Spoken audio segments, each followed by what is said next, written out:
Pernah nggak ngerasa tugas sekolah tuh numpuk banget dan rasanya butuh asisten super? Nah, artificial intelligence atau AI ini tuh udah bukan lagi cuma di film-film fiksi ilmiah loh. Ini adalah alat baru yang benar-benar bisa mengubah cara kamu belajar. Oke, dalam beberapa menit ke depan kita bakal bongkar rahasia gimana cara pakai kekuatan ini dengan cerdas. Biar gampang ngertinya, coba bayangin ini deh. Dulu ada piano akustik, sekarang ada synthesizer. Nah, AI itu synthesizer kamu. AI nggak menggantikan kemampuan kamu, tapi ngasih kamu alat baru yang jauh lebih canggih buat berkreasi. Dan inilah poin utamanya. Synthesizer kan nggak bikin musisi jadi males ya kan? Justru sebaliknya, synthesizer itu membuka dunia suara yang baru. Ya, sama kayak AI. AI itu nggak gantiin otak kamu, tapi jadi partner otak kamu buat belajar, buat riset, dan berkreasi dengan cara-cara yang mungkin belum pernah kepikiran sebelumnya. Jadi, yuk kita sepakati satu hal penting dulu. Lupakan deh gambaran robot yang ngambil alih dunia. Anggap aja AI itu sebagai asisten belajar pribadi kamu yang selalu siap sedia, tapi ingat, kamu yang tetap jadi bosnya. Ini prinsip yang harus dipegang erat-erat ya. AI itu alat, bukan jalan pintas. Ibaratnya gini, AI bisa ngasih kamu peta, tapi ya kamu yang harus jalan. AI bisa bikin riset jadi ngebut, tapi pemahaman yang benar-benar mendalam itu tetap datangnya dari usaha kamu sendiri. Kuncinya itu di kolaborasi cerdas antara kamu dan si alat ini. Nah, buat urusan sekolah, ada dua jenis asisten utama yang bakal sering banget kamu temui.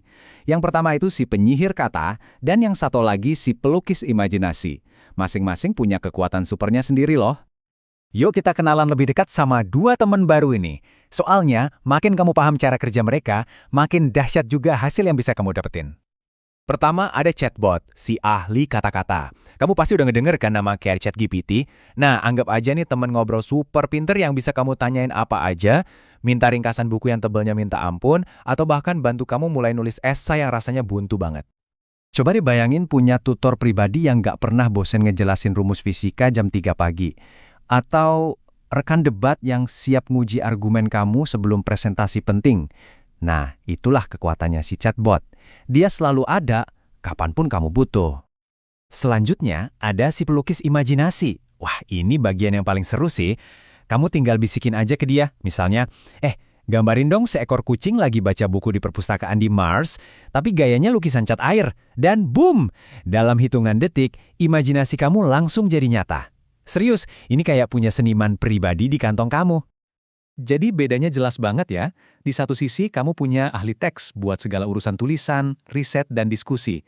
Di sisi lain, ada ahli visual buat mengubah ide jadi gambar. Yang satu buat otak kiri, yang satu buat otak kanan. Dua kekuatan super yang bisa kamu gabungin. Keren kan? Oke, cukup teorinya. Sekarang bagian yang paling seru, gimana kita benar-benar pakai kekuatan ini buat naklukin tugas-tugas sekolah. Yuk kita bedah aplikasinya. Pernah kan ngerasain momen itu? Halaman kosong di depan mata, deadline makin deket, otaknya kerasa kosong melompong. Kita semua pernah ngalamin. Nah, di saat-saat kayak gitulah, asisten AI kamu bisa jadi pahlawan. AI itu bisa jadi sparring partner nulis kamu.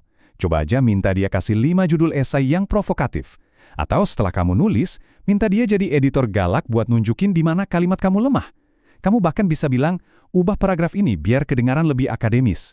Dan lihat aja keajaibannya. Kamu belajar sambil praktek langsung. Oke, tulisan udah beres nih. Sekarang gimana kalau kita bikin tulisan itu jadi hidup? Gimana kalau laporan sejarah kamu punya ilustrasi pertempuran yang dramatis? Atau presentasi biologi kamu punya gambar sel yang artistik banget?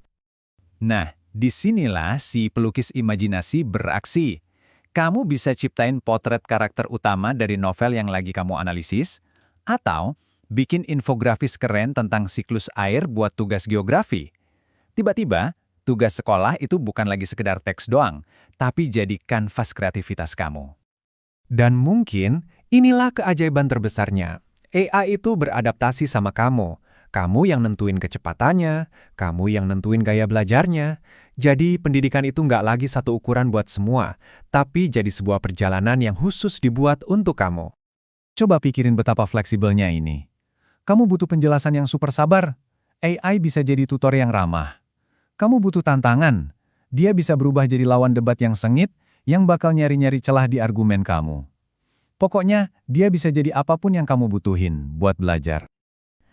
Tapi tunggu dulu. Kayak semua alat canggih lainnya, ada cara benar dan cara salah buat menggunakannya. Jadi, sebelum kita melangkah lebih jauh, kita harus bahas aturan emas biar jadi pengguna AI yang cerdas dan etis. Nah, ini dia hubungan yang ideal. Kamu itu sutradaranya, AI itu aktornya. Kamu yang kasih arahan, kamu yang ngasih kritik, dan kamu yang nentuin hasil akhirnya. Ingat ya, kamu bosnya. Aturannya simpel. Cuma 3, dan ini nggak bisa ditawar. Pertama, jadilah bos. Jangan telan mentah-mentah semua hasilnya. Cek faktanya. Kedua, ini alat, bukan jalan pintas. Pakai buat bantu, bukan buat nyontek. Dan ketiga, yang paling penting, lindungi privasi. Jangan pernah masukin data pribadi yang sensitif ke sana. Terus, kenapa aturan pertama soal verifikasi itu penting banget? Fatal malah kalau dilewatin. Soalnya gini, AI itu secanggih apapun kadang bisa halu. Beneran, dia bisa ngarang fakta dari nol yang kedengerannya meyakinkan banget. Anggap aja dia itu asisten yang super semangat, tapi kadang-kadang ceroboh. Nah, tugas kamulah buat jadi editor kepalanya yang ngecek ulang setiap detil. Selalu. Wajib. Dan ini membawa kita kembali ke titik awal. Balik lagi ke analogi musisi tadi. Dengan semua tombol dan efek canggih dari synthesizer, pada akhirnya, siapa sih yang menciptakan lagunya? Siapa yang menuangkan emosi ke dalamnya?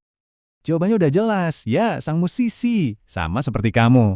AI itu cuma alat, dia nggak punya rasa penasaran, nggak punya mimpi, nggak punya percikan kreativitas unik yang cuma kamu doang yang punya. Itulah yang bikin kamu nggak akan pernah tergantikan. Jadi pertanyaannya sekarang bukan lagi apakah AI bakal menggantikan kita. Pertanyaan yang sesungguhnya adalah, dengan synthesizer baru yang luar biasa ini di tangan kamu, musik seperti apa yang bakal kamu ciptain? Perjalanan belajar kamu adalah komposisi kamu. Sekarang saatnya berkarya.